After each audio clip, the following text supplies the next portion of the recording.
जय हिंद प्यारे दोस्तों। मैं प्रकाश अवस्थी कानपुर वाला। प्यारे दोस्तों, ये सेट नंबर 11 है आउट ऑफ 11, यानी ये अंतिम सेट है एएलपी 2026 का। ये पेपर 11/3/2026 में हुआ था, क्योंकि एक पेपर कैंसिल हुआ और वो बाद में हुआ। ये वही सेट है। ठीक है। पहला क्वेश्चन, ए और बी एक काम को 10 दिन में निपटा लेते हैं। बी और सी उसी काम को 12 दिन में निपटाते हैं और सी और ए उसी काम को 15 दिन में निपटा लेते हैं। कह रहा ए बी सी मिलकर काम करे तो कितने दिन में होगा। पहला उद्देश्य एलसीएम जो कि 60 होगा। ये सदाबहार क्वेश्चन सबको आता है। 10 से भाग दो 6 बार में, 12 से 5, 15 से 4। यहां पर देखा जाए कि 2 बार ए, 2 बार बी, 2 बार सी, इनकी एफिशिएंसी 15। तो अगर मैं एक बार ए एक बार बी लूंगा तो 15 की आधी एफिशिएंसी ए बी सी की हो जाएगी। और हमसे कहता है तीनों मिलकर काम को निपटाना है दया, यानी इस वैल्यू से यहां भाग देना है। 60 15/2, तो 8 हमारा आंसर आ जाएगा। 15 चौको 60, 4 दूना 8। एक नल एक टंकी को 48 मिनट में भर सकता है, जबकि दूसरा नल उसे 2 घंटे में खाली कर सकता है। यानी इस डेटा को आपको मिनट में कन्वर्ट करना पड़ेगा। ए 48 मिनट में भर सकता है, लेकिन जो बी है वो 120 मिनट में खाली कर पाएगा। तो पहला उद्देश्य क्या होगा, एलसीएम जो कि 240 होगा। 48 से भाग दोगे प्लस का 5 और 120 से तो माइनस का 2 आएगा। यदि दोनों नल को 11:40 AM पर खोला जाए तो भैया ये दोनों मिलकर 3 है लड्डू, क्योंकि 5 बने 2 टूटे, 240 यानी 80 मिनट आ गया। 80 मिनट आ गया और 80 मिनट का मतलब होता है 1 hours 20 मिनट। 1 घंटा 20 मिनट होता है। तो टंकी कितने बजे भरेगी। तो यहां पर आप देखोगे 11:40 AM तो लिखा ही है। इसमें आप 1 घंटा 20 मिनट यानी 1 hours 20 मिनट ऐसे जोड़ोगे तो ये 1 PM हो जाएगा। सर क्यों? क्योंकि इससे तो 1 घंटा हो गया और 11 1 12 एक जोड़ोगे तो 13 PM मतलब 1 PM। इतना कॉमन सेंस है आज की डेट में बच्चों के अंदर। हाँ, 13 बज गया इसका मतलब 1 बज गया। दो भाई रहे कमलेश प्रथमेश की वर्तमान आयु, कमलेश और प्रथमेश की वर्तमान आयु का योग 40 वर्ष है। हमें कोई आपत्ति नहीं। कह रहा 2 वर्ष बाद कमलेश की आयु प्रथमेश की 3 गुनी हो जाती है। आफ्टर 2 ईयर बोला गया, तो 2 साल कमलेश के भी बड़े होंगे, 2 साल प्रथमेश के भी, यानी ऐसे 2-2 साल, और ये 3:1 हो जाएगा। कमलेश की वर्तमान आयु क्या है मेरे दोस्त, समझो। 3 1 4 और 40 में ये 4 साल जोड़ दोगे तो 44 हो जाएगा। 4 बराबर 44 के तो 1 बराबर 11 के हो गया। 1 बराबर 11 के तो 3 बराबर 33 के हो गया। यानी कमलेश 2 साल बाद 33 के, तो प्रेजेंट में कमलेश भैया 31 बरस के हैं।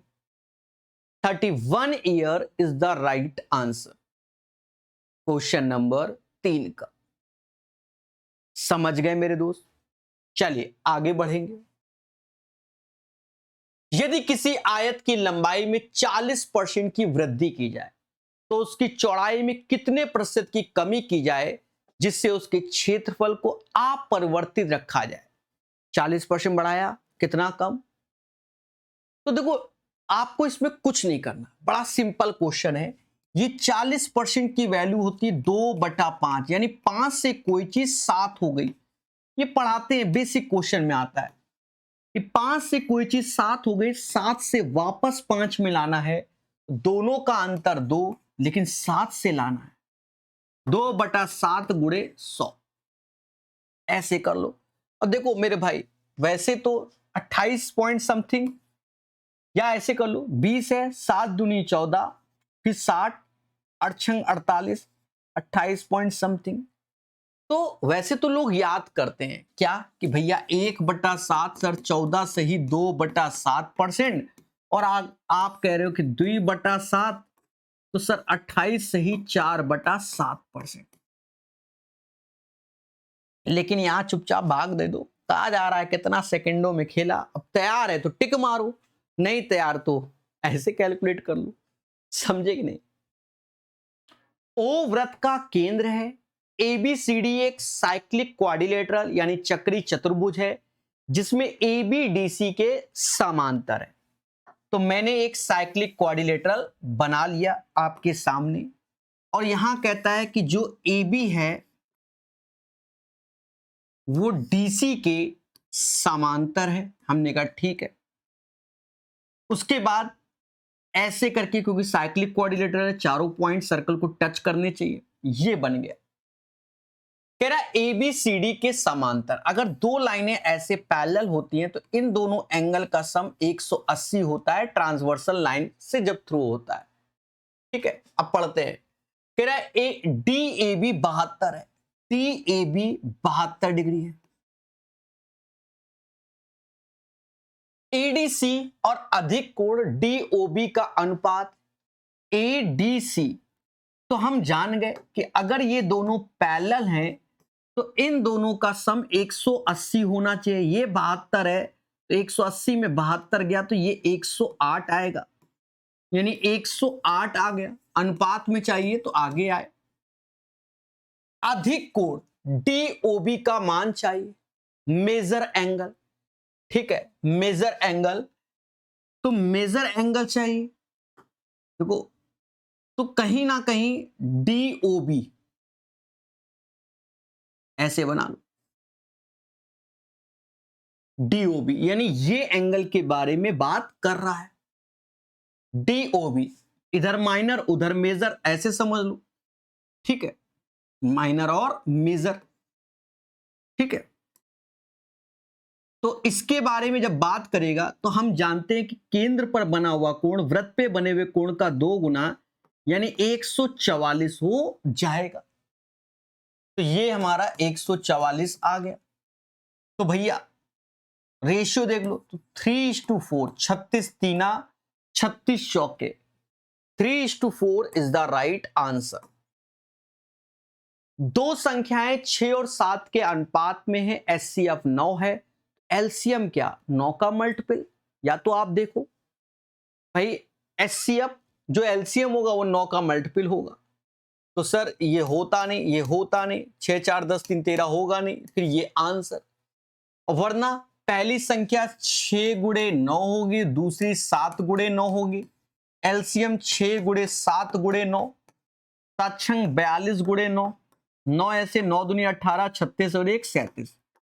फिर ऐसे आपको निकालना पड़ेगा। निम्नलिखित में से किस राशि पर 8% की वार्षिक दर से 2 वर्षों में 460? देखो 8% 1 साल का है तो 2 साल का कितना होगा? तो आप मुस्कुरा के कहोगे सर 16% होगा। 8 दूनी 16%। 1 साल का अगर 8% तो 2 साल का 16%, और यही 460 के हैं। हर चीज 100% होती है तो 4 से पहले भाग दे दो, फिर बनाएंगे। 4 से भाग दिया 44 यानी 11, फिर 20, ये आ गया। अब हर चीज 100% होती है, 25 का इत्थे और 25 का उत्थे मल्टीप्लाई कर लेंगे और आपका आंसर आ जाएगा। 25 पंजा 125, 11 हासिल, 25 ऐसे हुआ तो 6 3 ऐसे और 25 3 28। ठीक है, 25 पंजा 125, 125 होता है, 11 नहीं 12 हासिल।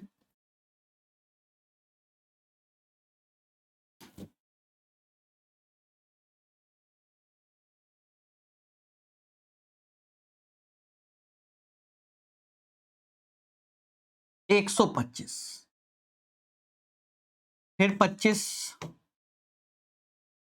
3 हासिल, 25 3 28, 2875 इज द राइट आंसर।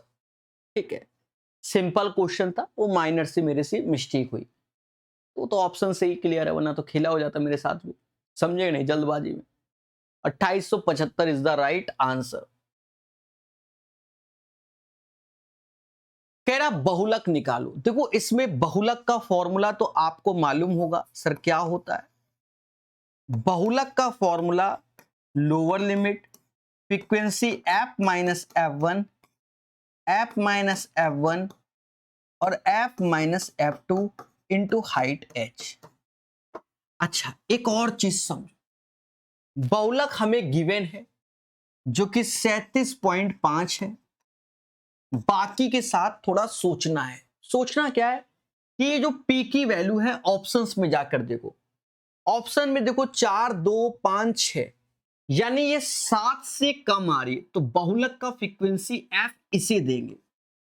अगर p की वैल्यू ऑप्शन में सभी 7 से अधिक होता, जैसे सेक्शन कंट्रोलर के एक सेट में ऐसा था, अभी 7 से अधिक होता, तो फिर हम एफ पी को देते।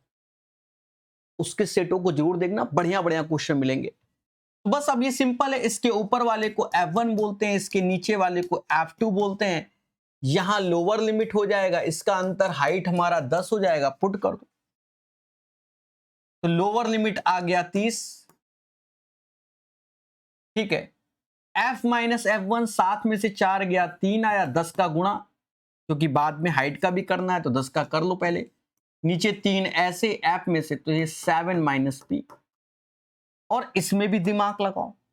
सर दिमाग क्या, समझो। पहले 0 0, तो यहां से दशमलव हटकर अब यहां आ जाएगा। फिर 3.75 में 3 घटाओगे तो 0.75 आ जाएगा, जिसे 3/4 कहेंगे, और जो कि 3/10 माइनस पी के, 3 से 3 गया, यानी 10 माइनस पी बराबर 4 के, तो पी बराबर 6 के। तो जो p का मान आएगा वो 6 आएगा, 6। समझ गए मेरे भाई, p का मान 6 आएगा। और ये अच्छा क्वेश्चन है, एग्जाम में बैठ के करोगे तब अच्छा लगेगा। समझ गए। पहले भी ऐसा क्वेश्चन हम लोग कर चुके हैं, कॉन्सेप्ट है ये।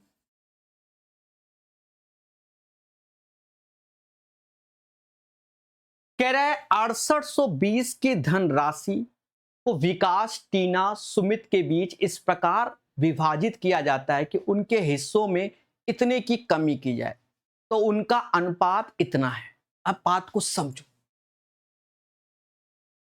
टोटल पैसा है 6820 और कमी करने के बाद जो रेशियो आ रहा है वो 4:9:7 आ रहा है। कमी कितनी कर रहे हो उसको आप जोड़ लीजिए, इस डेटा को जोड़ेंगे। 70 40 10 120 होगा, तो 20 ऐसे हासिल 1 जाएगा, क्योंकि हमने ये जोड़ा है ना, 2 डिजिट, समझ ना। 5 6 4 11 और 1 12, 6 नहीं 6 4 10 1 11, 1120। 1120 घटाओगे 2 जीरो ऐसे, 7 ऐसे, 5700 आ जाएगा। इस डेटा को जोड़ लो, ये 20 यूनिट हो जाएगा। तो 20 यूनिट की वैल्यू 5700 की, 1 यूनिट 28 दूना 56, 285 के। हमसे कह रहा टीना का मूल, तो पहला विकास है, दूसरी टीना है, फिर सुमित है। यहां निकालो तो 9 गुणे 285, तो ऐसे, और हमसे मूल हिस्सा बोला गया, 110 हमने घटा के लिखा था, ये डेटा घटा के लिखा गया, तो शुरुआत वाला पूछा गया क्योंकि 110 घट के, तो यहां 110 जुड़ जाएगा। 9 पना 45 4 हासिल, 9 अट्ठे 72 4 76 7 हासिल, 65 7, ये आंसर आएगा 76 7 हासिल, 9 दूनी 18, 7 25 और 110 जोड़ दो, 2675 आंसर आएगा। बढ़िया क्वेश्चन है, अभी सरल लग रहा है, एग्जाम सेंटर में अच्छा लगता है। एक समचतुर्भुज के विकर्ण इतने हैं, समचतुर्भुज का परिमाप क्या होगा? देखो, या तो डायग्राम से कर लो या एक प्रॉपर्टी मैंने पढ़ा रखी है कि sum of the square of all side, सभी भुजाओं के वर्गों का योग उनके विकर्णों के वर्ग के योग के बराबर होता है। कुदरत की माया देखिए कि ये ट्रिपलेट्स वैल्यू है कि 7 का स्क्वायर 24 का स्क्वायर, तो ये 25 का स्क्वायर हो जाएगा, जो कि 4a स्क्वायर की, इसका भी स्क्वायर रूट ले लोगे तो 2a ऐसे आ जाएगा, ये 25, यानी a बराबर 25/2। लेकिन परिमाप चाहिए ना, तो परिमाप क्या होगा? 2a का जस्ट डबल 4a यानी 50 आंसर। ये प्रॉपर्टी याद रखना, डायरेक्ट भी पूछी जा चुकी है। 50 आंसर। अन्यथा कुछ मासूम ऐसे कर रहे हैं, वो भी सही कर रहे हैं कि ये एक समचतुर्भुज बना लिया और विकर्ण एक दूसरे को 90 डिग्री पे काट देते हैं, तो कहीं ना कहीं 7 दिया, तो 7/2, 7/2 समझ गए। ऐसे ही 24/2, 24/2, 7 24, तो ट्रिपलेट्स 25/2, तो यानी प्रत्येक भुजा ये होगी और 4 भुजाएं हैं, तो 2500 का 100/2 यानी 50 is the right answer. Question number 10 का। ऐसे क्वेश्चन हम पहले भी कर चुके हैं कि एवरेज स्पीड हमसे पूछी जा रही है, जो कि total distance upon total time, total distance upon total time क्या कहता है? एक व्यक्ति ने 2.5 घंटे तक इतने की चाल से गाड़ी चलाई, देवता 2.5 घंटे तक, तो इसको लिखने का तरीका 71 और 2.5 मतलब 5/2 ऐसे लिखो, क्योंकि डिस्टेंस हो गया ना, speed into time that is called distance. फिर अपनी चाल में 21 kmph बढ़ा दी, 71 में 21 जोड़ोगे तो 92 आ गया, लेकिन 1 घंटे में गंतव्य तक पहुंच गया, तो ये 1 घंटे तक। टोटल समय कितना लगा? 2.5 घंटे ये और 1 घंटा ये, यानी 3.5 घंटे, जिसे 7/2 कहेंगे। बस कैलकुलेट कर लो, 7/2 कहेंगे। अब देखो, 5 ऐसे, 7 पना 35 ऐसे, 2 का गुणा करो 4 ऐसे, 9 दूनी 18 ऐसे, नीचे 2, 7/2, 2 2 कट जाएगा, नीचे 7 आ जाएगा, 5 4 9, 8 5 13, 539/7 आ गया, 7 7 49, 7 7 49, यानी 777 हमारा आंसर आएगा। ये क्वेश्चन अब यहां पर 2 की पावर में सब कन्वर्ट कर दो, तभी आप कर पाओगे। सर कैसे? देखो, कुछ स्टेप मुझे समझाने पड़ेंगे। जैसे 8 का स्क्वायर, तो ये होता है 2 की पावर 3 और 2 की पावर 2 यानी 2 की पावर 6, यानी ये चीज समझ लिया। 4 की पावर 5 यानी 2 की पावर 10 होता है। 16 का स्क्वायर, तो 2 की पावर 4 गुणे 2 यानी 2 की पावर 8 हो जाएगा, क्योंकि 256 होता है। पहले बोलो हाँ, ऊपर वाली चीज को चलो स्टेप बाय स्टेप, जैसे 2 की पावर 3 ऐसे लिख दिया, करने को मैं डायरेक्ट कर दूं कोई फायदा नहीं। यहां से इसकी वैल्यू 2 की पावर 6 आ गई, होल पावर 3 है, डिवीजन है तो इस चीज को नीचे ले आओ। 4 की पावर 5 यानी 2 की पावर 10 आ गया, पड़ोस में 2 की पावर 8 हो जाएगा। यहां तक कोई तकलीफ नहीं। अब ये 32 में आ गए, तो नीचे ये 32 होता है 2 की पावर 5 और उसमें भी 2, तो 2 की पावर 10 ऐसे, डिवीजन, और ये 2 की पावर 4 और होल पावर 2। समझ गए? ऐसे होता है। अब देखा जाए 9 त्रिका 27, ये जुड़ेगा, ये जुड़ेगा, ये गुणा होगा। 6 3 9, 9 त्रिका 27 यानी 2 की पावर 27 ऊपर हो गया, नीचे 2 की पावर 18 ऐसे हो गया, यहां 2 की पावर 6 अंतर और 6 दूनी 12 हो गया। अब देखो ऊपर पावर 27 से नीचे 30 है, तो 27 में 30 गया तो 1/2 की पावर 3 और ये ऊपर जाएगा तो 2 की पावर -3। तो ये हमारा आंसर आएगा। तो इसमें बहुत सारा स्टेप खाया जा सकता है, लेकिन हमने स्टेप नहीं खाए, सिखाने पर विश्वास रखा। समझे कि नहीं? ऑलमोस्ट सारे स्टेप लिख दिए। ठीक है, बहुत सारा स्टेप ओरल ही लिखा जाता है और आप ये क्वेश्चन तो बना ही लेना चाहिए मेरे भाई। ठीक है, समझ गए?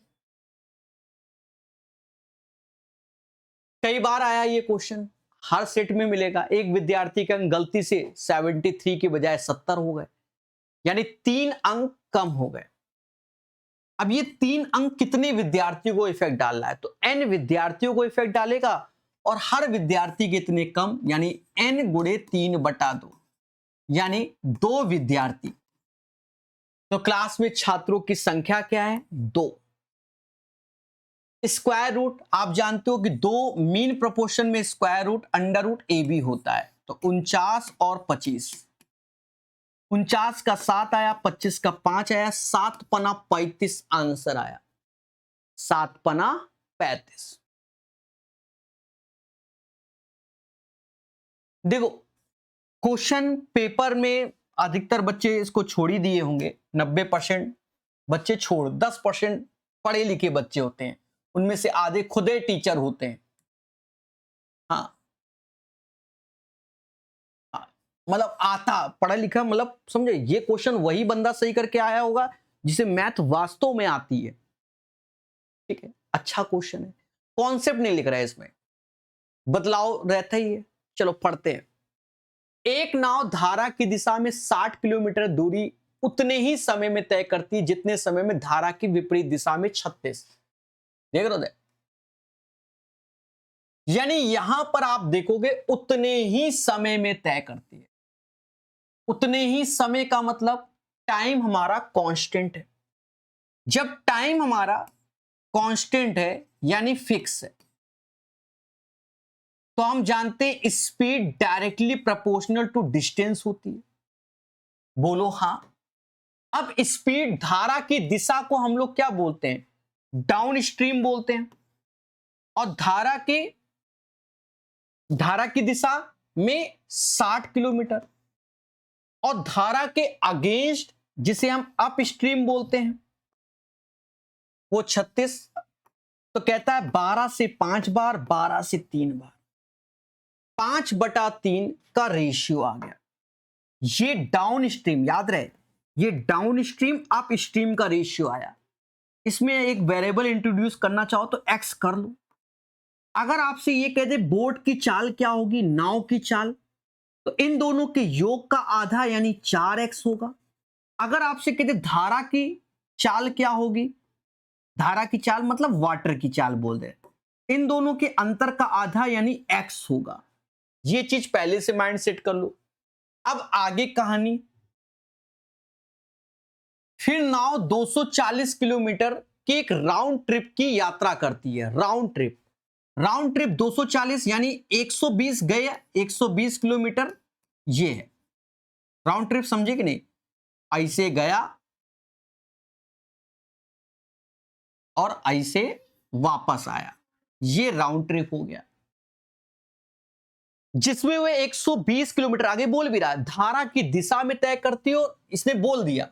तो ये भी क्लियर हो गया कि मान लो कभी डाउट हो, 120 किलोमीटर धारा की दिशा में और 120 किलोमीटर धारा की विपरीत दिशा में तय करती है। धारा की दिशा में अगर 120 किलोमीटर तय करेगी तो धारा की दिशा में स्पीड होती है डाउन स्ट्रीम, जो कि 5x की स्पीड से, distance upon speed that is called time. और धारा के अगेंस्ट जिसे अप स्ट्रीम कहते हैं, विपरीत दिशा, तो 120 अप स्ट्रीम यानी 3x। तो ये समय आ गया, ये क्या आ गया हमारी कैलकुलेशन से? टाइम आ गया। फिर आगे कहता है इस यात्रा के लगने वाला कुल समय, तो यही कुल समय हो गया। स्थिर जल में 240 किलोमीटर की दूरी तय करने में लगने वाले समय से 1 घंटा अधिक है, यानी ये अधिक है। स्थिर जल में 240 किलोमीटर। अब स्थिर जल का मतलब शांत जल। शांत जल में नाव की चाल होती है, नाव यानी बोट की चाल होगी। तो यहां पर 4x से भाग देंगे और इसका जो अंतर है मेरे दोस्त वो 1 घंटा बोला गया। यहां से x निकाल लो। सर कैसे निकालेंगे? अरे कैलकुलेट करके, कैलकुलेट करके देखो, एक काटो, कटेगा। 5 से ये 24 बार में, 3 से ये 40 बार में, 4 से ये 60 बार में। 64 में से 60 गया 4 बटा x ऐसे आया जो कि 1, यानी x बराबर 4 के। और हमसे कह रहा है स्थिर जल में नाव की चाल क्या होगी। स्थिर जल में नाव की चाल जो कि 4x है, उसी में 4 का गुणा कर दोगे तो 16 आ जाएगा। टफ नहीं है क्वेश्चन, बना नहीं होगा, क्योंकि इतनी बड़ी भाषा पेपर में बच्चा कम पढ़ता है। क्लियर है मेरे दोस्त? समझ गए? एक लैपटॉप के मूल्य में पहले 20% की वृद्धि की गई, फिर 30% कमी की गई, अंतिम मूल्य इतना तो इतना। बड़ा बेसिक से कर लो। माना लैपटॉप का मूल्य x है, 20% वृद्धि यानी 120%, 30% कमी यानी 70%, और इसकी वैल्यू है 16,800। तो x इसका मतलब हुआ 6/5, इसका मतलब हुआ 7/10, और जो कि 16,800 की है। काट पीट लीजिए, आंसर आ जाएगा। 7 से ये जला जाएगा 2400 बार में, 6 से ये जाएगा 400 बार में, और इसका गुणा कर लीजिए। बाकी रेशियो से भी कर सकते हैं। तो 50 गुणे 4 यानी 200, यानी 20,000 इज द राइट आंसर। सरल। ये क्वेश्चन वैसे तो टफ बन सकता है, पर बना नहीं। एक्चुअल में क्या है कि यहां देखो ए और बी है, तो यहां पर ए और बी है, और बी और क्यू है, तो यहां पर भी बी और क्यू। यानी ए की जगह 3 चिपका दो, मतलब ए और पी की जगह 3 चिपका दो, और बी और क्यू की जगह 7 चिपका दो। वैसे तो कांस्टेंट करके, लेकिन ऊपर नीचे से कांस्टेंट कट जाएगा तो रखना ही नहीं। अब यानी ये ए और पी बराबर, तो इसको हम कह सकते हैं 5a बोल सकते हैं, और इसे 5b भी बोल सकते हैं। 5 से 5 काट दिया, ए और बी का रेशियो क्या है 3:7, तो यही आंसर आ जाएगा। 3:7 यानी 3/7 सही आंसर हो जाएगा। समझ गए मेरे दोस्त? एक दुकानदार 30,000 में 6 एक जैसे मोबाइल फोन खरीदता है। अब एक बात को समझो, मेरे पास 30,000 है, 6 मोबाइल फोन ला रहे हैं। एक मोबाइल फोन कितने का? 5,000 का। 5 गुणे 6, समझ गए ना? तो एक 5,000 का पड़ा, और उनमें से 2 को 28,000 में बेच रहे हैं। तो 2 को जब 28 में बेच रहे हैं तो एक को कितने में बेचेंगे? 14,000 में। मेरे भाई इसी का रेशियो ले लो, 3 जीरो से 3 जीरो गए, ये आया 9/5 गुणे 100, यानी 180% की हमारी कमाई हो रही। 180% की। निम्नलिखित आंकड़े का बहुलक कितना है? बहुलक क्या होता है? जो सबसे अधिक बार आता है उसी को समाज बहुलक बोलता है। तो सबसे अधिक बार क्या है हमें खुद नहीं मालूम। देखो 79 कितनी बार है? एक बार, 2 बार। 87 एक बार, 2 बार। 68 एक बार, 2 बार। तो सब 2-2 बार है, फिर आंसर यही होगा। फिर भी चेक करेंगे, 1 बार, 2 बार, 3 बार। तो अब 2 से अधिक हो गया ना, 3 बार। एक रेफ्रिजरेटर का अंकित मूल्य 50,000, विक्रेता इस पे 15%, 20%, 30% की 3 क्रमिक छूटें प्रदान करता है। इसका विक्रय मूल्य क्या होगा? अब 50,000 है,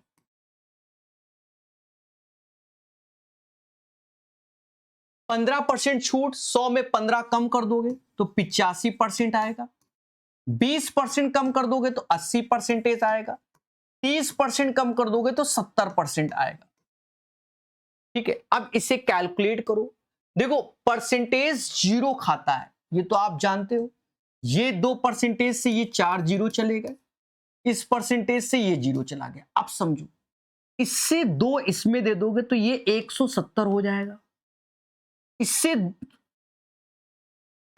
इसी से 2 इसमें दे दो, या सीधे अब 4 बचा, 5 चौका 20 बोल सकते हो, और गुणे 7, ये आ गया अपने पास।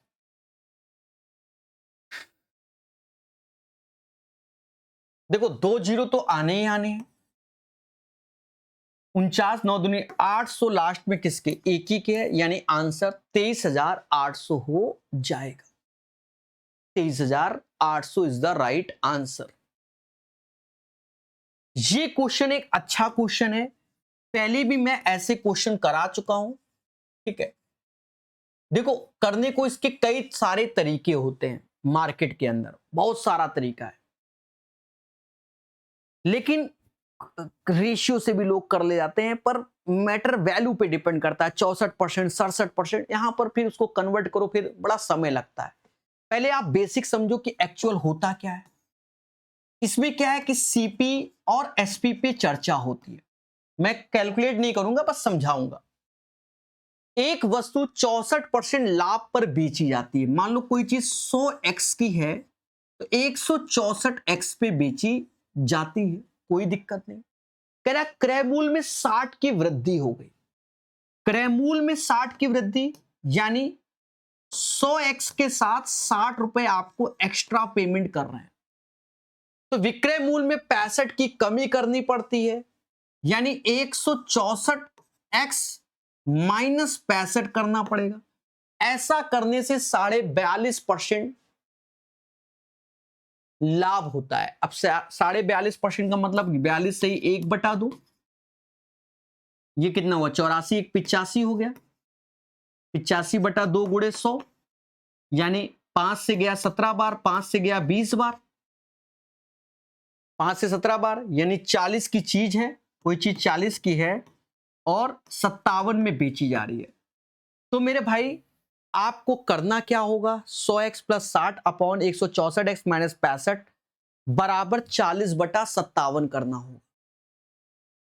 और मेरे भाई फिर इसे कैलकुलेट करना हो, x निकालोगे तब आंसर आएगा। ठीक है, लेकिन अब वहां कैलकुलेशन है, अब यहां पर कैसे है वो समझो। पहले मैं अपने बिजनेस में 64% का लाभ कमा रहा था। आप ज्ञानी बाबा ज्ञान दिया, मतलब कि सर 60 रुपए महंगे में खरीद के लाओ। 60 रुपए महंगे में अगर मैं कोई चीज खरीद के लाऊंगा तो मुझे 60 रुपए का लॉस होगा, ना कि प्रॉफिट होगा। या समझे नहीं, अभी युद्ध चल रहा है, चीजें महंगी हो रही, तो अब जो चीज पहले, अब से समोसा हमारे इधर 12 रुपए का समोसा मिलता था हमारे इधर, तो अब 15 रुपए कर दिया, समझे नहीं, 3 रुपया बढ़ा दिया। अब वो कम नहीं होना है, चाहे सिलेंडर आधे रेट में भी आ जाए। महंगा तो महंगा, बस वही चीज है। कुछ महंगाई होती है और कुछ महंगाई बढ़ा दी जाती है लोगों द्वारा, जैसे ऑटो किराया 5 का 10 कर देते सीधे, इस टाइप से, फिर वो कम नहीं होता। हाँ 7-8 रुपया तो अब आता ही नहीं है, सीधे 5 का 10, 10 का 15, 20 ऐसे चलता है। तो 60 रुपए की वृद्धि हो गई क्रय मूल्य में, तो मुझे अब 60 रुपए का क्या हो रहा है, लॉस हो रहा है। पहले बोलो हाँ। फिर उसके बाद विक्रय मूल्य में 65 की कमी मैं कर रहा हूं, क्रय मूल्य में 60 रुपए अधिक दे रहा हूं तो मुझे लॉस हो रहा है, और विक्रय मूल्य में अगर मैं 65 रुपए कम में बेच रहा हूं तो भी मुझे लॉस हो रहा है। विक्रय मूल्य अधिक में बेचोगे तब लाभ होता है, क्रय मूल्य कम में लाओगे तो लाभ होता है, मोटा मोटा। तो यहां से 65 का और चूना लग गया। अब ऐसा करने से हमें जो लाभ हो रहा है 42.5% का हो रहा है, यानी यहां से हमें 64 से 42.5 यानी 21.5% का लॉस हो गया। बस हमेशा याद रखना, इसका ये चीज निकाल के लिख दिया जाना है, ये याद रखना है। ये कैसे रखोगे, -60 ऐसे, 42.5% तो नीचे 100 ऐसे, इसे कैलकुलेट कर लो। हो जाएगा 3 से, या आप ऐसा करो 0 से 0 काटो, 6 का गुणा कर लो और फिर 10 से भाग दे देना। 6 पंचे 30, 3 हासिल, 6 दूनी 12, 3 15, 15 हासिल 1, 6 चौको 24 और 1 25। दशमलव ये खा गया, लेकिन 10 से भाग दोगे तो ये 25 दशमलव यहां आ जाएगा। अब यहां माइनस में है सब, ये भी माइनस में ही है, तो अब इसको माइनस से भाग दे दो, तो ये प्लस में, ये प्लस में, ये प्लस में, अब ये प्लस में, 21.5% की वैल्यू जोड़ दो। तो देखा जाए 65 25 होता है कितना, 90 150, यानी 150.5। कुदरत की माया देखो, इसमें 7 का गुणा करेंगे ये आ जाएगा 143, 147 और 3.5 ये, तो 1% बराबर 7 की, और सीपी 100% होता है 700 की। तो इसमें थोड़ी कैलकुलेशन आपकी कम है, बस ये इतनी सी कैलकुलेशन है। तो 700 आंसर। हर सेट में मैंने ऐसे ही सिखाया है, इससे पहले के अगर सेट लगाए होंगे तो ये चीज सीख गए होंगे, अन्यथा आपको पढ़ना पड़ेगा कि सर ने कैसे किया, तब आपके लिए ये बेस्ट होगा। ठीक है, समझ गए। अच्छा, क्वेश्चन बढ़िया था, 3 स्टार लगाए। किसी संख्या का 5% उसी संख्या का 2% का कितना है, तो 5 ऊपर नीचे 2 गुणे 100, 250%। सिंपल सा क्वेश्चन, पावड़ा 2। किसी वस्तु के विक्रय मूल्य में 30% की वृद्धि की जाती है, फिर उसमें 10% की 2 क्रमिक छूट। देखो जल्दबाजी में बच्चा गलत करेगा, 10% वाली 2 क्रमिक छूट दी जाती है। 2 क्रमिक, देखो 30% वृद्धि मतलब 3/10, 10% छूट मतलब 1/10, 1/10, लेकिन 2 छूट है, यानी 10 की चीज 13 में, 10 की चीज 9 में, 10 की चीज 9 में। यहां गुणा करोगे तो 1000 की चीज हो जाएगी 81 गुणे 13, 13 ऐसे आया, 13 अट्ठे 104 और 1 105। 1000 की चीज 1053 में, तो 53 का लाभ होगा, आउट ऑफ 1000 में होगा, गुणे 100, 5.3% का लाभ होगा। लाभ, इंक्रीज यानी लाभ 5.3% का। समझ गए मेरे दोस्त? ये क्वेश्चन नया आया, मतलब है इजी, कॉन्सेप्ट करके सीख लेना। यदि किसी वृत्त के त्रिज्या खंड का केंद्रीय कोण 30 डिग्री है, तो वृत्त की परिधि जो होती है वो 2πr होती है, और त्रिज्या खंड के परिमाप के बीच का अनुपात। अब देखो त्रिज्या खंड का परिमाप क्या होगा, परिमाप जो त्रिज्या खंड का होता है वो ये होता है, लेंथ ऑफ द आर्क यानी चाप की लंबाई।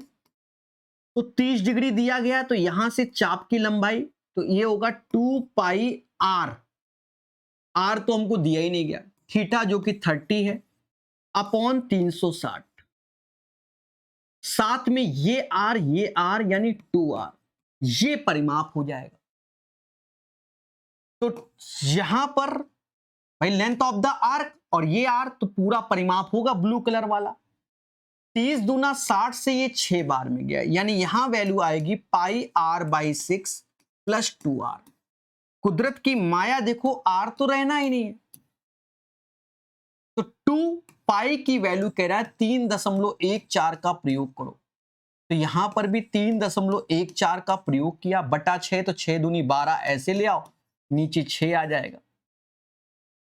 यहां पर 12 का गुणा करोगे, 6 दूनी 12, 12 का गुणा करो तो यहां तो 15.14 आ गया, यहां ले आओ, 12 चौक 48, 4 हासिल, 12 एकम 12, 12 4 16, 1 हासिल, 12 36, 1 37 दशमलव यहां, यानी ये रेशियो आ गया। और उसमें भी माया को देखो, यहां दशमलव हटाया, यहां इसका आधा कर लो, आधा करोगे तो 1884 आ जाएगा, तो इसका आधा करोगे तो 757 आ जाएगा। आंसर ये आएगा। बढ़िया क्वेश्चन है, पेपर टाइम बच्चा पेशेंस नहीं रखता। काफी यदि किसी निश्चित धनराशि पर दूसरे वर्ष के दौरान प्राप्त ब्याज इतना है, ब्याज दर इतना है, तो वार्षिक रूप से है धनराशि ज्ञात करो। इसको अच्छे से तैयार रखना, बढ़िया क्वेश्चन है। देखो कॉन्सेप्ट क्या है कि 20% का मतलब 1/5 होता है। प्रिंसिपल खुद का लेट करना पड़ेगा, तो 5 का स्क्वायर 25, यानी 25 का मल्टीपल आंसर या तो ये होगा या तो ये होगा। ठीक है, हाँ ध्यान देना। तो 25 पहले साल में इसका 20% यानी 1/5 5 मिलेगा। दूसरे साल जाओगे तो 1/5 5 तो मिलेगा ही मिलेगा, और इस 5 का भी 1/5 यानी 1 मिलेगा। यहां तक कोई दिक्कत नहीं है मेरे दोस्त। दूसरे साल में ये जो 6 यूनिट मिला है, यही आपके 6330 के बराबर है। ये 6 यूनिट 6330 के बराबर है।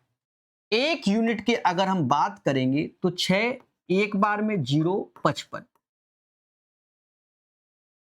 1055 आ जाएगा भाई। 330 गुणे 6 55 गुणे 6 330 और 6, ठीक है।